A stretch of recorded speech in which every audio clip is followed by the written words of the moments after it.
Hello friends, thanks for clicking my channel. This is part 3 of Robert Browning. In this video we are going to discuss dramatic monologue, okay, and features in his poetry. So let's get started.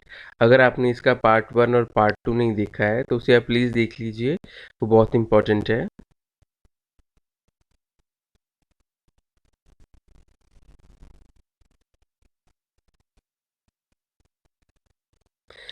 So dramatic monologue refers to a type of poetry. Dramatic monologue जो होता है एक तरह की poetry होती है, poem ही होती है, ठीक है. And these kind of poems are dramatic in the sense that they have a theatrical quality. That is, the poem is meant to be read to an audience.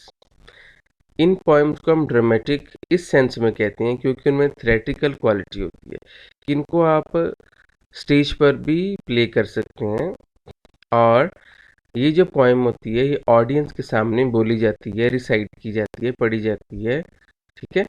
और इस पोएम को monologue इसलिए भी कहते हैं. Monologue means that these are the words of one solitary speaker with no dialogue coming from the other characters. तो इस poem में क्या होता है, एक ही सॉलिटरी स्पीकर होता है, एक अकेला स्पीकर होता है, ठीक है, इस पोएम में. और वो स्पीकर जो होता है दूसरे पर्सन के साथ बात कर रहा होता है. वो पर्सन एक भी हो सकता है, दो भी हो सकते हैं, ज़्यादा भी हो सकते हैं, और अपने बारे में बताता है बोलकर कि वो क्या फील कर रहा है, क्या कहना चाहता है. Think of one person standing alone on a stage speaking to an audience. तो आप सोच कर देखो, कोई अकेला पर्सन है स्टेज पर जो ऑडियंस से बातें कर रहा है. Certainly you are a part of that audience. तो आप समझिए आप ऑडियंस का एक पार्ट हैं. But the poem usually implies that the speaker is mainly talking to a specific person, ठीक है. तो अकेला पर्सन है, स्टेज पर बोल रहा है ऑडियंस के सामने, और सर्टेनली आप जो हैं उस ऑडियंस के एक पार्ट हैं, ठीक है. लेकिन जो पोएम जो है ये ड्रामेटिक मोनोलॉग, ये यूजुअली यही इम्प्लाई करती है, यही बताती है हमें कि जो स्पीकर है इस पोएम का वो एक खास पर्सन या पर्सन्स के साथ बात कर रहा है.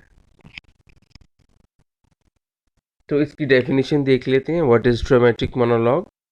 इसकी डेफिनेशन है, a dramatic monologue is a type of poem in which the speaker is directly addressing and talking to some other person, ठीक है. तो एक तरह का ड्रामेटिक मोनोलॉग वही होता है जिस पोएम में स्पीकर डायरेक्टली एक पर्सन के साथ बात कर रहा है, ठीक है. And the speaker is in such poems usually speaks alone, अकेला बोल रहा होता है वो.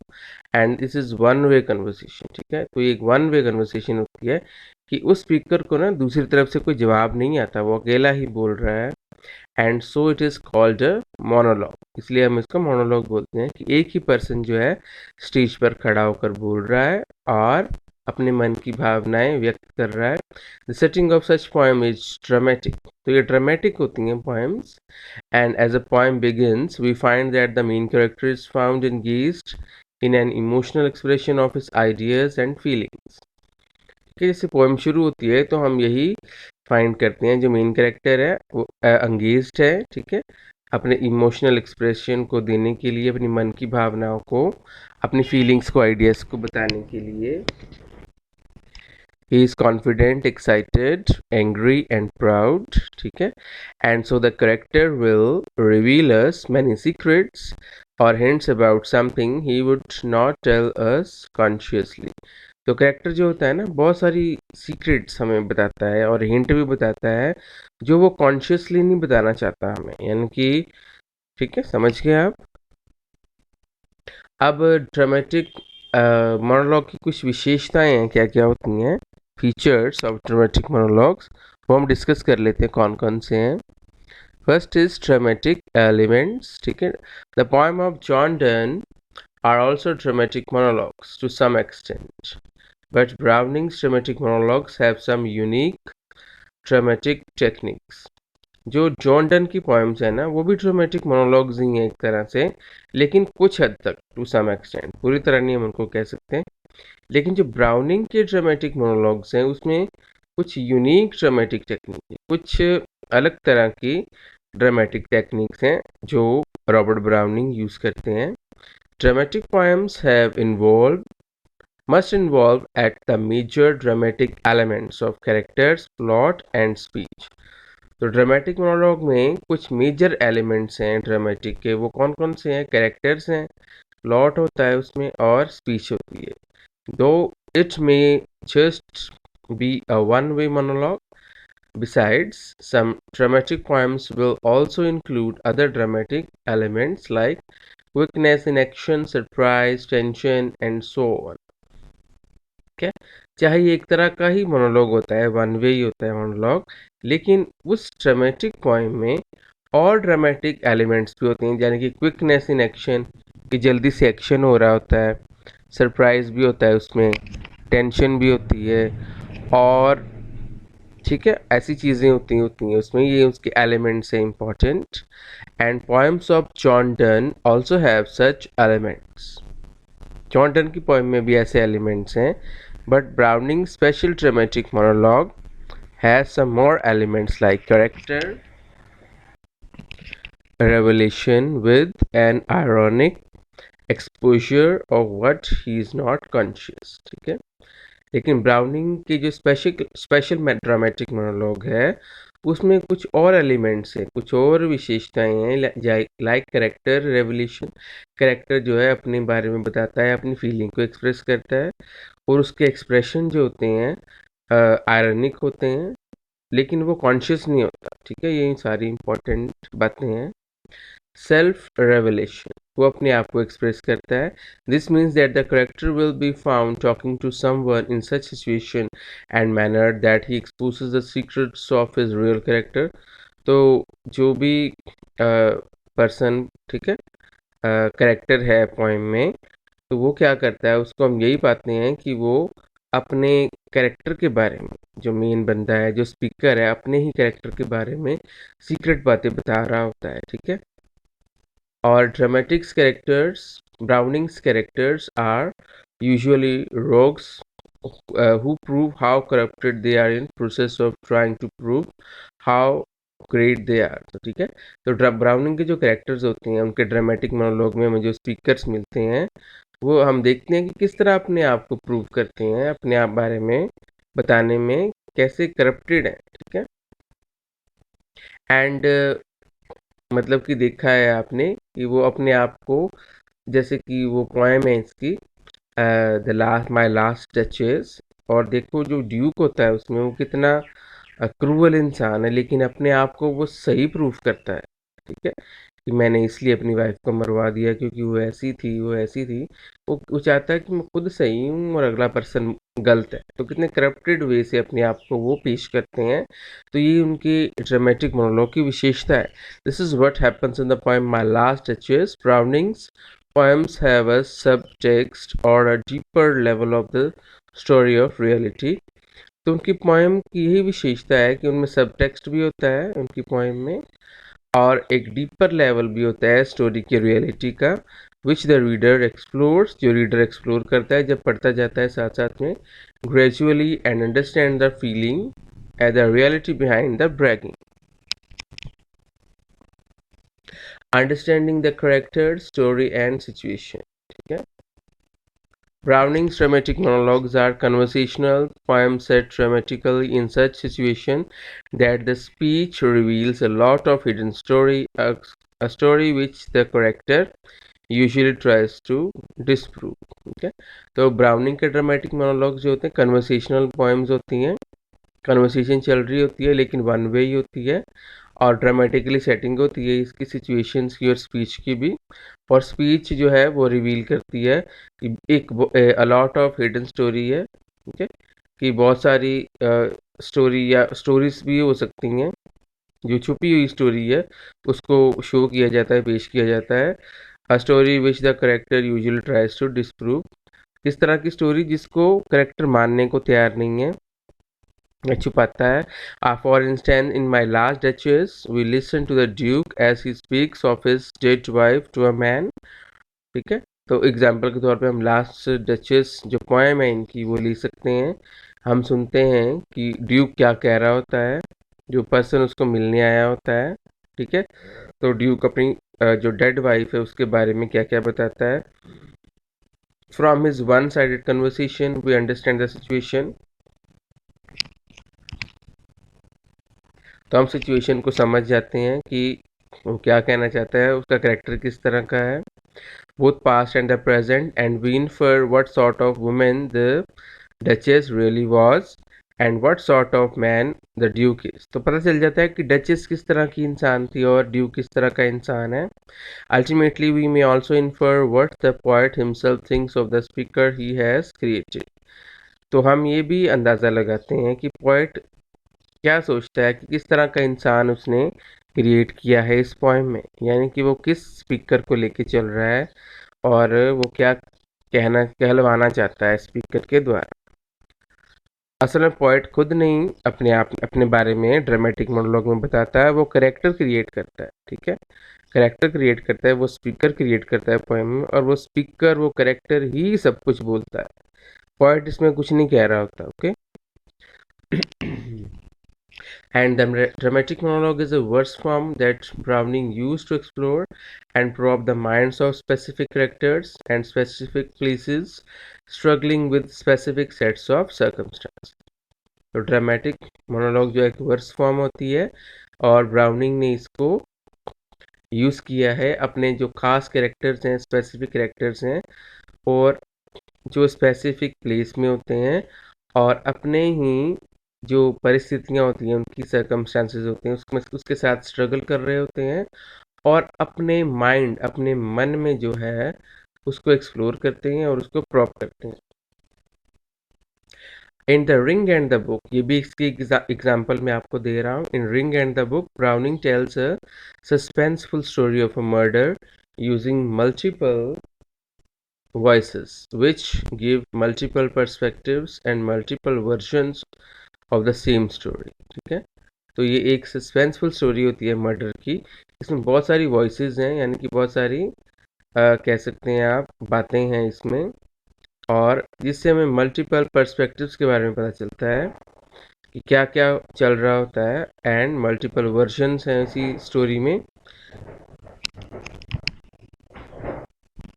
Dramatic monologues allow the readers to enter into the minds of various characters and to see an event from what character's perspective।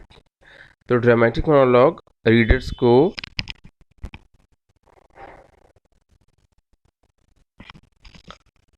Allow करते हैं कि वो जो स्पीकर है, मेन कैरेक्टर है, उसके माइंड में घुस जाएं और जान लें कि वो क्या कहना चाहता है और उसका कैरेक्टर किस तरह का है।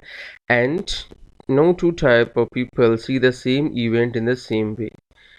एंड और इसकी भी एक विशेषता है ड्रामेटिक मोनोलॉग की कि जैसे मैं देखता हूँ रिंग एंड द बुक की पोएम को और सुनता हूँ कैरेक्टर क्या बोल रहा है, लेकिन मेरा एक्सपीरियंस कुछ और होगा, कोई और पर्सन उसको देखेगा इसी सेम पॉइंट में, सेम स्टोरी को, उसका पर्सपेक्टिव, उसकी अंडरस्टैंडिंग अलग होगी। ठीक है, तो सेम वे से नहीं हम देख सकते। ठीक है, हमारी फीलिंग जो है, हमारा एक्सपीरियंस जो है वो सेम नहीं होता, वो अलग अलग ही होगा, ये भी इसकी एक विशेषता है। Browning further illustrated this idea by writing the poems that work together as companion pieces, such as Fra Lippo and Endura del Sarto। तो ब्राउनिंग ने इसी आइडिया को लेकर, ठीक है, इलस्ट्रेट की है अपनी दो और पोएम्स भी, जो है फ्रा लिपोलिपी और एंड्रिया डेल सैटो की, जिसमें दो पर्सन्स या ज़्यादा पर्सन्स एक ही सेम चीज़ को एक ही वे में नहीं लेते, अलग अलग वेज में लेते हैं, अलग अलग अंडरस्टैंडिंग होती है उनकी।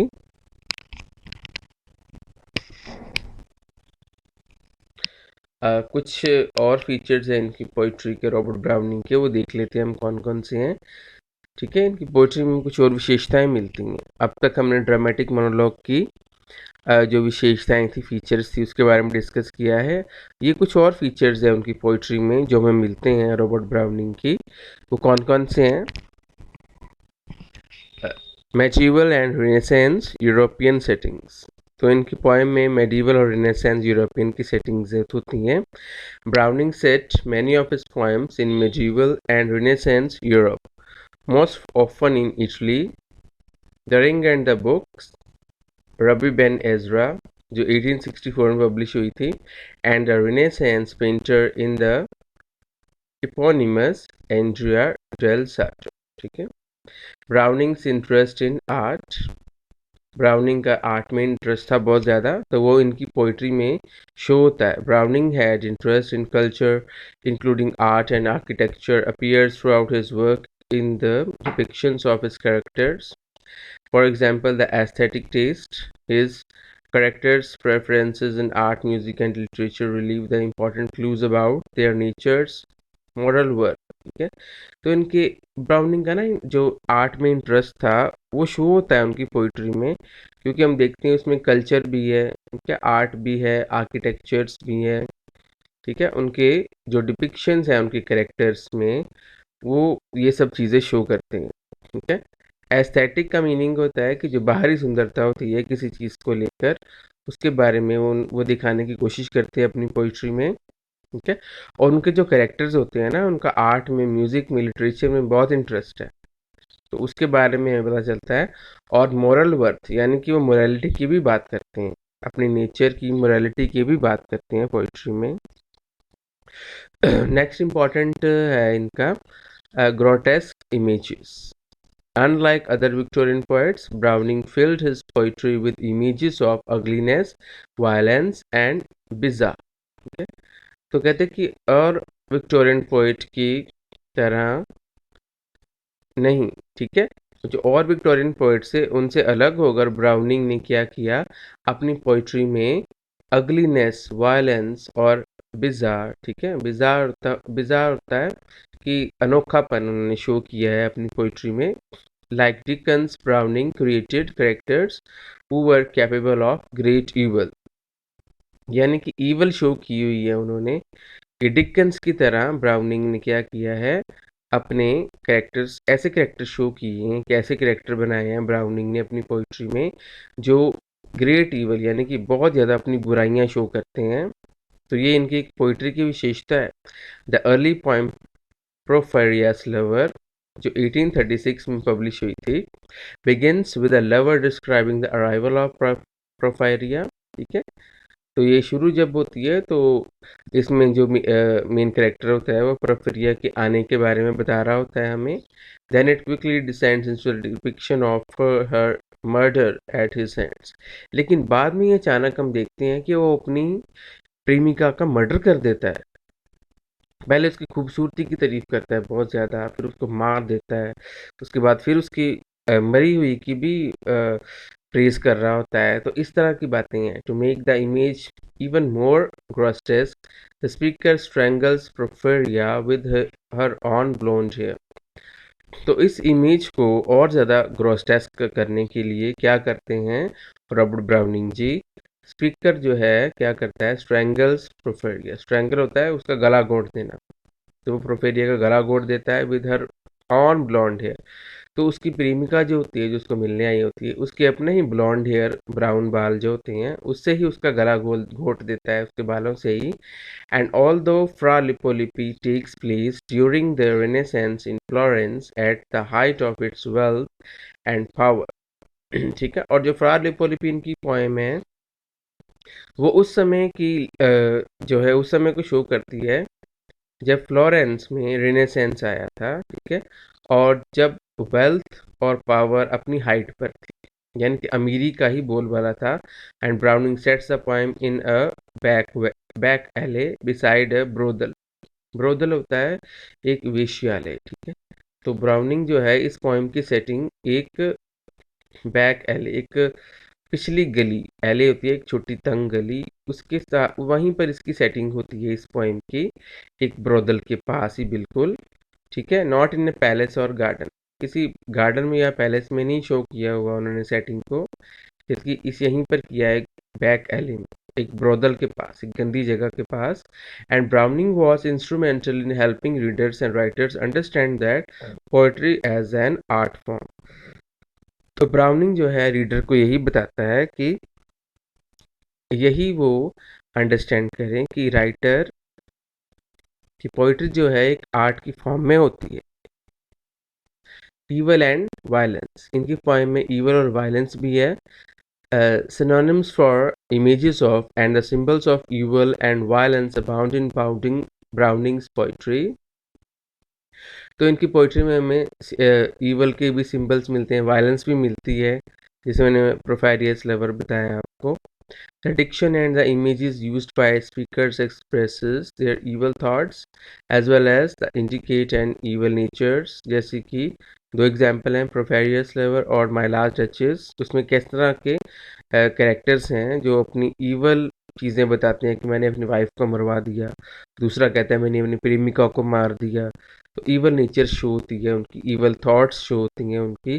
An example of evil and violence comes in Porphyria's lover in which the speaker sits contentedly alongside the corpse of Porphyria. Corpse होता है शव, उसकी डेड बॉडी के पास बैठा होता है आराम से उसको मारने के बाद.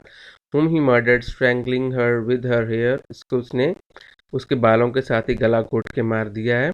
And symbols of evil and violence allowed Browning to explore all aspects of human psychology.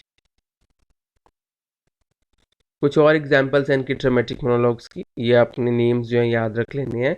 My Last duchess भी इन्होंने लिखी थी. The bishop orders his storm भी इन्होंने लिखी है, पोएम ड्रामेटिक मोनोलॉग है. Andrea del Sarto, man and women, और द यूलिसेस जो है वो इन्होंने नहीं लिखी हुई, वो टेनिसन ने लिखी हुई है. तो ये सारे ड्रामेटिक मोनोलॉग्स हैं. So thanks for watching this video. I hope ये वीडियो आपको अच्छी लगी होगी. And God bless you all. Best of luck for your examination.